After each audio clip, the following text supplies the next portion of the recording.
Si alguna vez hubieras visto a Clyde y Jessica en la calle, no les habrías dedicado ni una sola mirada. Así de normales eran. Así de bien se integraban en la esencia de Milbank, Dakota del Sur, un pequeño pueblo que habían considerado su hogar durante muchos años. Tenían un bebé llamado Tai y otra bebé en camino, a la que llamaron Anika. Pero resultó que también había un lobo entre ellos. 10 días antes de la Navidad de 2021, el jefe de policía Boyd Van Bouren llamó a la comisaría al hermano de Clyde, Brent, por 2 razones. Primero, quería intercambiar tarjetas navideñas con Hansen. Y segundo, quería preguntarle cómo estaban las cosas en casa. Habían habido informes de disturbios en la residencia de los Hansen, especialmente sobre la tensión entre Hansen y su cuñada. Cuando el jefe de policía le preguntó a Hansen si había alguna novedad sobre la situación, este se limitó a decir que ya no vivían allí. Vivos, es la palabra clave. Jessica y su esposo Clyde ya no estaban vivos. ¿Cómo sucedió esto? ¿Qué factores intervinieron? ¿Qué relación tuvo la tensa historia entre Brett y Jessica con el incidente? ¿Y por qué vivía con su hermano y su cuñada? Estas son solo algunas de las preguntas que intentaremos responder hoy. Así que estén atentos mientras analizamos este horrible caso. Brett Hansen no era el tipo de persona que se relacionaba bien con los demás. Hola detectives. ¿Recuerda contarnos qué teorías tienen? ¿Han logrado descifrar alguna pista que se nos haya escapado? ¿Logran entender la mente de estos criminales? No olviden suscribirse para dejar sus pistas y opiniones, su voz es clave en esta investigación. Continuemos. De hecho, incluso miembros de su propia comunidad lo han criticado con acusaciones de conducta perjudicial que se remontan a la década de 1980. Durante su juventud, Hansen participó activamente en actividades religiosas.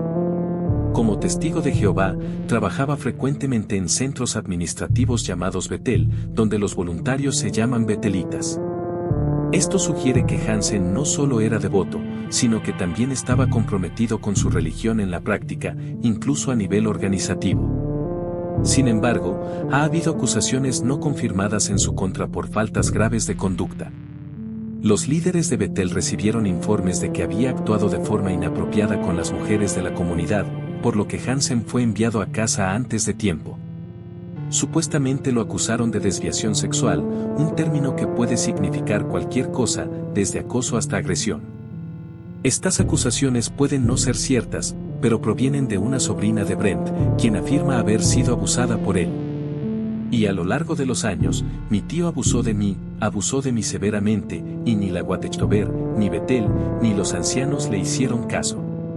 Es evidente que, si bien los líderes de Betel no querían a Hansen cerca de sus oficinas, no creían que sus acciones fueran lo suficientemente graves como para denunciarlas a la policía. Esto lo llevó a continuar la cadena de abusos, e incluso sus familiares no estaban a salvo de sus perversas inclinaciones. Lo más trágico es que las familias de las víctimas le brindaron un gran apoyo. Según las víctimas mencionadas, cuyos nombres se han ocultado para proteger su privacidad, ni siquiera su padre quiso brindarle apoyo. La sobreviviente de su abuso se mudó de adulta con la esperanza de empezar de cero. Pero un incidente repentino la puso a ella y a las víctimas de su furia homicida, Clyde y Jessica, de nuevo a su alcance. El 7 de diciembre de 2020, Margaret Yona Hansen falleció a los 94 años. Tenía 7 hijos, Gary Arden, Morris, Laverne, Clyde y el menor, Brent. También tuvo una hija llamada Wendy Basule. De sus hijos, solo 3 estaban casados al momento de su muerte, Gary, Rick y Clyde. En un momento de profunda tristeza, Morris había cumplido condena por agresión sexual a una menor. Sus hijos vinieron de Minnesota hasta Arizona. Aunque Rick, Laverne, Clyde, Brent y Wendy aún vivían en Milbank, fue una especie de reunión familiar. Aunque no para la sobreviviente anónima que valientemente contó su historia en un video de YouTube, ahora eliminado. Hacía muchísimo tiempo que no veía a nadie y fue muy duro. Duro ser rechazada porque era la única a la que rechazaban. Mi padre ni siquiera me dijo nada. En cambio, se sentó detrás de mí durante el funeral con mi tío asesino y habló con él todo el tiempo. La mujer inocente, cuyo único delito fue estar relacionada con un depredador que la perseguía, fue rechazada por su propia familia. Esto demuestra la profunda falta de consideración que tantas comunidades muestran hacia las sobrevivientes de abuso. A menudo, las víctimas son quienes tienen que reprimir su rabia y dolor y buscar la paz en otro lugar, porque ni a la familia ni a la comunidad les importa. Puede que no ocurra siempre, pero ocurre con la suficiente frecuencia como para que esta mujer tuviera que presenciar cómo Brett Hansen intensificaba su deseo de causar dolor a los demás. Una miembro de la familia Hansen con la que habló su sobreviviente anónimo fue Jessica. Brent estaba a punto de mudarse con ella y Clyde, y ella no tenía ni idea de qué clase de persona era. La sobreviviente intentó decirle a Jessica que se estaba poniendo en riesgo al permitir que Brent se quedara con ella. Pero fue inútil. La familia Hansen quería desacreditar a la sobreviviente por acusar a Brent de abusar de ella cuando era niña. Y cuando tanta gente en la sala insinuaba que no se podía confiar en ella, Jessica se inclinó a darles la razón. El año siguiente resultaría ser uno de los más estresantes de su vida. Jessica Hernández era unos 30 años más joven que el hombre con el que finalmente se casó. Sin embargo, según todos los informes, Clyde era un esposo amable y cariñoso, y la pareja era conocida por su devoción y generosidad. Aún así, Jessica, originaria de Nueva York, debió de encontrarle un poco de choque cultural el ambiente relativamente pintoresco de Dakota del Sur. Y además, su cuñado vivía con ella. Brent ocupaba el sótano de la casa, mientras que Clyde y Jessica vivían en el piso de arriba. Clyde tenía un buen trabajo en marketing en una tienda local y podía darles una buena vida a su esposa e hijo. Con otro bebé en camino, Clyde y Jessica miraban hacia el futuro con la esperanza de ampliar la familia. La madre de Clyde había tenido 8 hijos, así que es posible que él también deseara algo así. El pequeño Tai era el centro de sus vidas, pero Jessica también tenía una vida fuera de casa. Se unió a un club de lectura en el pueblo y era muy conocida en toda la comunidad, por lo que su círculo social era bastante amplio. En noviembre de 2021, los miembros de su club de lectura, Even, le organizaron un baby shower sorpresa. Resultó ser la última vez que el grupo vio a Jessica. Jessica, según se informa, experimentó problemas de salud mental en varias ocasiones a lo largo del año. Es posible que estos síntomas se debieran a las hormonas del embarazo, pero también es muy probable que Jessica simplemente estuviera deprimida. Para julio de 2021, su salud mental se deterioró tanto que tuvo que pasar un tiempo en un centro de salud mental. Como Clyde siempre estaba ocupado con el trabajo y también tenía que cuidar a su hijo, Jessica le pidió a Brent que cuidara al perro de la familia. Pero, por alguna razón, el perro simplemente desapareció mientras Jessica estaba fuera. Cuando regresó, su querida mascota no estaba por ningún lado. Y cuando le preguntó a Brent al respecto, este solo dijo que la había enviado a una granja. Se negó a revelar la ubicación de esta granja, si es que siquiera existía. Así, sin más, Jessica perdió a su perro por un hombre que claramente no entendía por qué. Aunque no hay forma de confirmarlo, el comportamiento de Hansen sugiere firmemente que él mató al perro. Enviar un perro a una granja es un eufemismo común para describir la muerte de un perro a un niño. ¿Podría Hansen haber usado esta frase específica para decirle sutilmente a Jessica que había matado a su perro? Y si lo llevó a una granja, ¿por qué lo hizo sin el consentimiento de su dueño? Hansen afirmó que simplemente no quería tener que cuidar del perro. También afirmó que si el perro regresaba, podría tener que volver a cuidarlo, algo que simplemente no quería hacer. De cualquier manera, las circunstancias tras la desaparición del perro fueron, cuanto menos, sospechosas. Pero lo que siguió fue absolutamente impactante. Jessica estaba comprensiblemente molesta porque le habían arrebatado a su perro sin siquiera decir una palabra. El hecho de que Hansen se negara a ser sincero al respecto o siquiera a considerar recuperar al perro la enfureció como a cualquier otra persona. Fue en ese momento que Hansen desató una furia improbable en este hombre afable y de aspecto normal.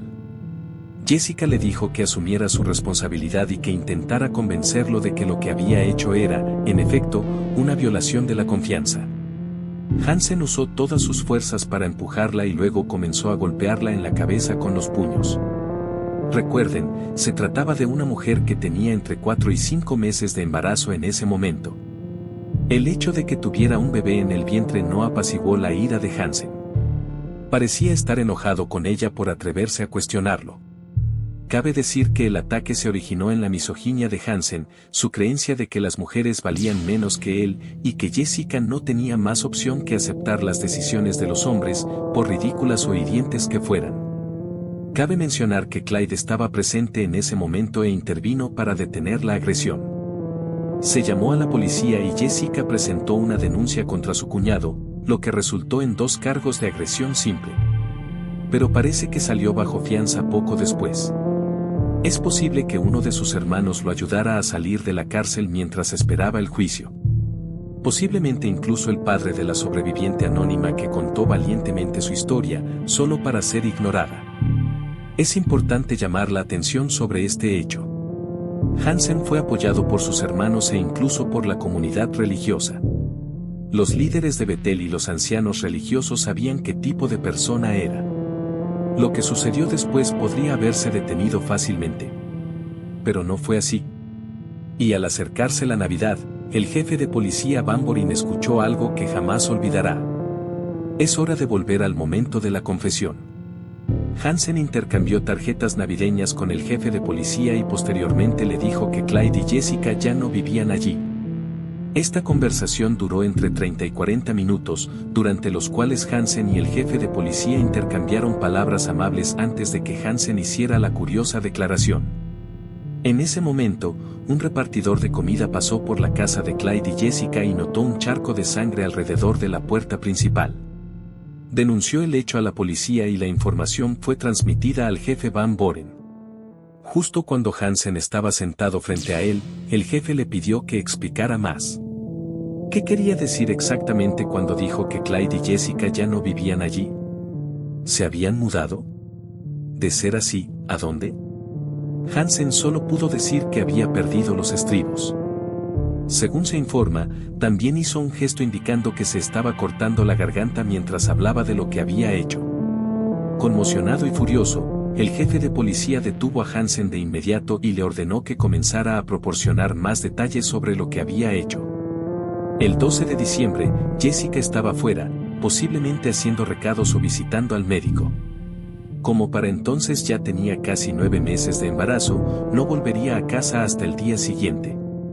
Y sin ella, Clyde y su hermano estaban solos, algo que podría haberles dado un tiempo para estrechar lazos familiares si Hansen hubiera sido un ser humano normal.